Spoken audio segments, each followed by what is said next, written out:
आज ही Doubtnut app download करें। Doubtnut पर होगा अब आपके सभी मैथ्स, केमिस्ट्री, फिजिक्स और बायोलॉजी डाउट्स का सफाया।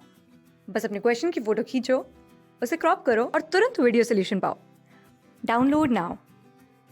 हेलो फ्रेंड्स, आइए पढ़ते हैं हमारा गिवन क्वेश्चन क्या है। क्या पूछा है, इन एन एडियाबैटिक प्रोसेस क्या क्या पॉसिबल है। अब ऑप्शंस को पढ़ते हैं। The internal energy of system remains constant, पहला ऑप्शन। दूसरा है the pressure of system remains constant, pressure. तीसरा है वॉल्यूम के बारे में। और चौथा heat energy stored in system is constant. तो इसके लिए हमको पता होना चाहिए कि एडियाबैटिक प्रोसेस होता क्या है।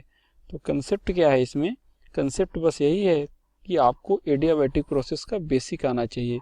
तो जैसे ही टर्म आया एडियाबैटिक, क्या आया, एडियाबैटिक प्रोसेस, तो हमारे दिमाग में क्या क्लिक करना चाहिए कि एडियाबैटिक प्रोसेस से रिलेटेड कौन कौन से हमारे पास इंफॉर्मेशन होती हैं।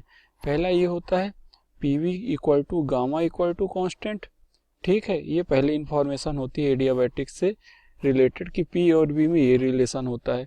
और जो सबसे मोस्ट इम्पोर्टेंट रिलेशन होती है कि अगर प्रोसेस एडियाबैटिक हुआ तो वहाँ पे हीट ट्रांसफ़र क्या हो जाएगा, जीरो। मतलब हीट ट्रांसफ़र जीरो होने का मतलब होता है दोस्तों, हमको जाना पड़ेगा फर्स्ट लॉ के पास और इन्फॉर्मेशन वहाँ से कलेक्ट कर सकते हैं। तो फर्स्ट लॉ क्या बोलता है, del Q equal to D U plus del W. ये कहाँ से लिखो, from first law of thermodynamics, first law of thermo से आप ये लिख पाए। ठीक है, del Q equal to D U plus del W. अब आप यहाँ देख रहे हो डेल क्यू जीरो है, इसका मतलब जो डी यू होगा वो माइनस डेल डब्ल्यू है। तो क्या आप यहाँ से ये बोल सकते हो कि डी यू जीरो है? बिल्कुल नहीं बोल सकते। क्यों नहीं बोल सकते? क्योंकि ये एक नॉन जीरो क्वांटिटी है। तो अगर डेल डब्ल्यू नॉन जीरो होगा तो इसका मतलब डी यू भी नॉट इक्वल टू जीरो होगा। ओके, अब मैं बोला कि ये इसका मतलब ये क्वांटिटी यहाँ से ये पता चला कि इंटरनल एनर्जी कांस्टेंट नहीं होगी, तो आपका जो ऑप्शन ए है वो तो हो नहीं सकता। फिर मैं देखा प्रॉपर्टी रिलेशन में, तो जब भी कभी एडियाबैटिक प्रोसेस होता है तो पी और बी में क्या रिलेशन होता है, P B equal to gamma equal to constant.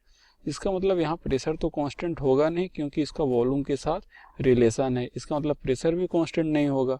अब प्रेशर कांस्टेंट नहीं होगा तो वॉल्यूम भी कांस्टेंट नहीं होगा। तो यहाँ पे जो भी आपकी प्रॉपर्टीज हैं, प्रेशर, टेम्परेचर या डेंसिटी, वॉल्यूम, ये सब क्या करती हैं, वेरी करती हैं। क्या करती हैं, वेरिएबल होते हैं। मतलब ये क्वांटिटी भी वेरी करेंगी जैसे जैसे इनकी स्टेट चेंज होगी एडियाबैटिक प्रोसेस में। इसका मतलब यहाँ से ये ऑप्शन भी गलत हो गए प्रेशर वॉल्यूम वाले।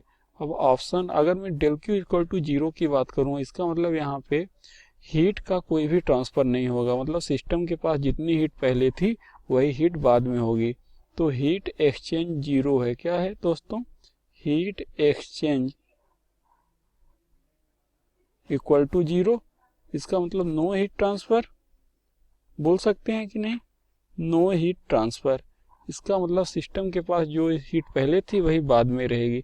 तो ये क्या इम्प्लाई करता है यहाँ से, हीट स्टोर्ड, हीट एनर्जी जो होगी आपकी सिस्टम की, heat energy stored equal to stored in system